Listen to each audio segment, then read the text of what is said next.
Rebel Army. Killed, Captain Lord Robert Carr. Other ranks, Sergeant Polman, Privates Baker, Barstow, Dyke, Finch, Lowell, Lawson, Meacham, Napper, Osborne, Smart, Williamson. Wounded, and since died in the surgeon's lines, Corporal Lockhart, Privates Davis, Pollock, and Walker. Battalion, take care. Battalion will dismiss, save for the duty picket.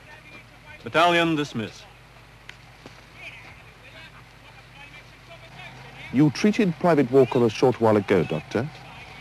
Yes, I did. What did he die of?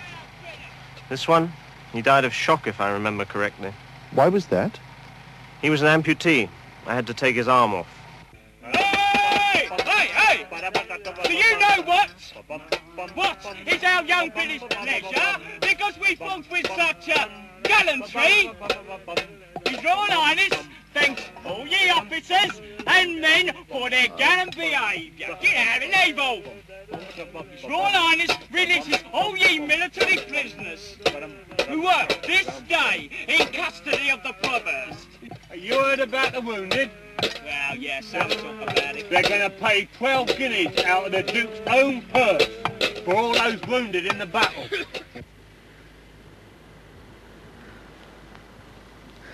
For Lachlan MacDonald, who has been now lying on the moor 2 days with a severed right leg, there'll be no 12 guineas.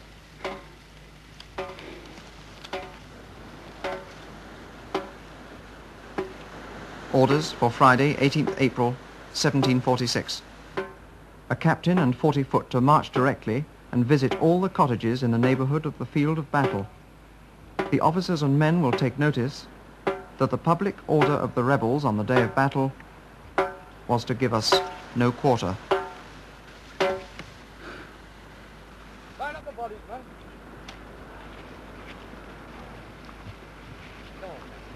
Come on, quick as you can. Another one over there.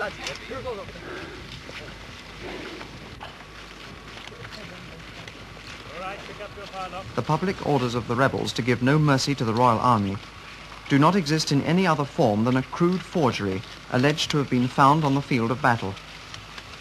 All right, lad. We're only taking you to the hospital. But whether he knows this public order is a forgery or not, Cumberland makes it his excuse to authorize what now happens. Culloden, present your pile up. That's the man in front of you. Fire. The officer in charge of this execution squad is himself a Scotsman. Captain Scott, are many of the rebels being killed in this fashion? As many as we can find. I don't know how many men have been killed in this fashion. I fear to think. But just this morning I heard a Campbell officer saying that in just one area he himself saw 72 wounded rebels shot or clubbed on the head. Yes, I saw what was done. Did you agree with it? No, of course I didn't.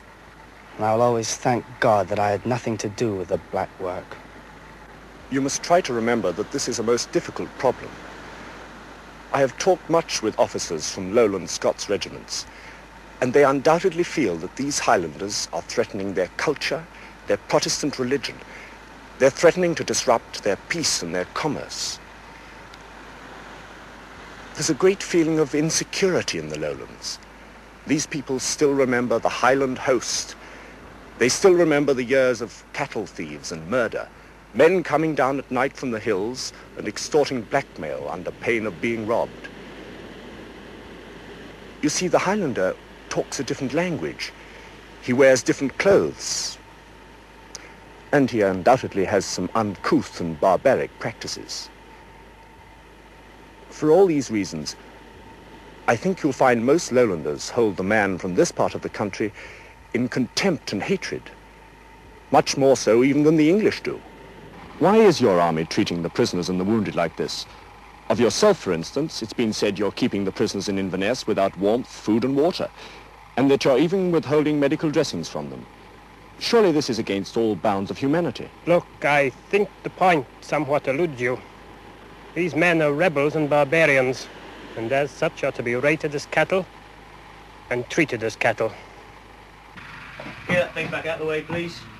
For 3 days and nights since the battle, these men, many of them stripped of their clothes, many of them dying from gaping wounds, have been lying in cold attics and damp cellars, awaiting removal to the prison ships anchored in the Firth. The British Army authorities have withheld from them even medical dressings, thus hoping to solve the acute lack of prison space by ensuring the mortality rate remains high. We get no food, no light, no medical dressing. Get the egg gear, worry about it. The belt here too. The smell in here is terrible. This man next to me, I think is dead. The way they are treating us, I think we were just animals. Robert McLean, salmon fisher, to be tried without defence at an English trial, of which he is able to understand not a word spoken. His sentence, execution at York, by being hanged, drawn, and quartered. Check these shackles while you're about it. Ranald MacDonald, farmer, to wait in prison 14 months for a trial, then sentenced at Brampton to be pulled through its streets on a sled and hanged, drawn, and quartered. Charles Edward Stuart, believing the Scots to have betrayed him, refuses to listen to last-minute pleas to stay and fight in the mountains. Curtly and without a word of thanks, he dismisses the Highland army. In his saddlebags the last of the Jacobite funds, which he has now decided to keep for himself, his need, he estimates, being greater. Alistair John Stewart, to lie 10 days in prison, untended, with a broken leg, to die on the 11th day of gangrene. John William O'Sullivan, soon to be safely in Rome, to tell King James of the good part he has played in the rising, and to promptly receive first a knighthood and then a baronetcy. Alexander Sutherland, never brought to trial. Disposal unknown.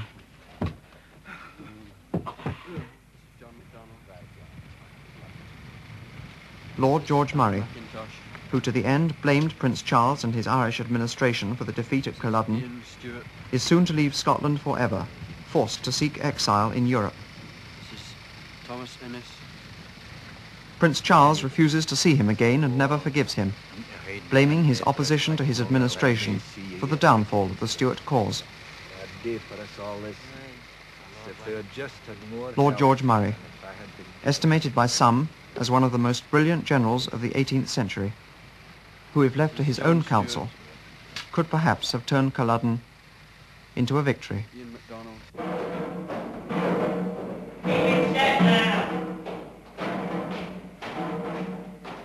May 23rd. The British Army moves to Fort Augustus in the Great Glen. From here, the centre link in a chain of forts and garrisons stretching from Inverness in the east to Tobermory in the west, from Benera in the north to Dumbarton in the south, the Duke of Cumberland mounts what he terms the pacification of the Highlands. Control of flies. You will proceed on police action to the harbour with sufficient rations for 2 days. All right, lads, follow out and pick up your firearms. Move it!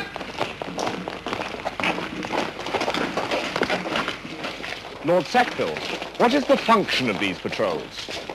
Their function is to march deep into the glens, occupied by the rebels and their families, and there, by vigorous police action, ensure that never again will these people disturb the peace of our land.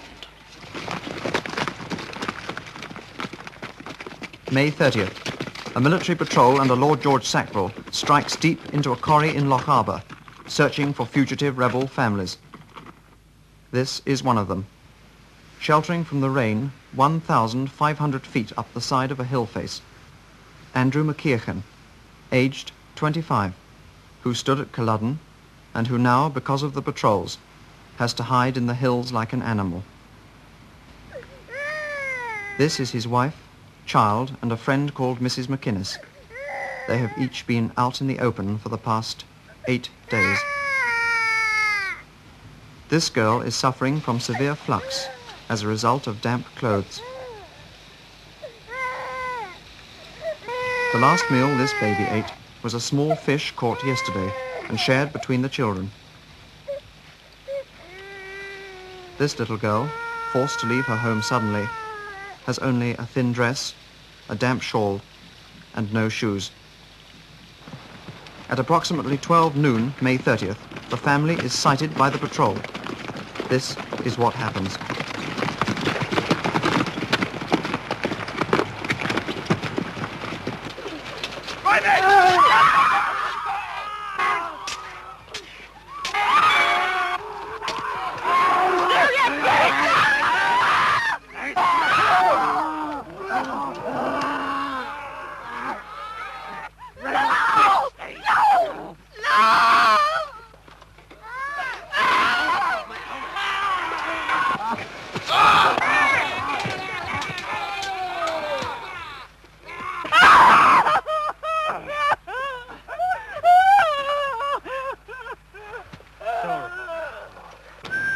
I don't know.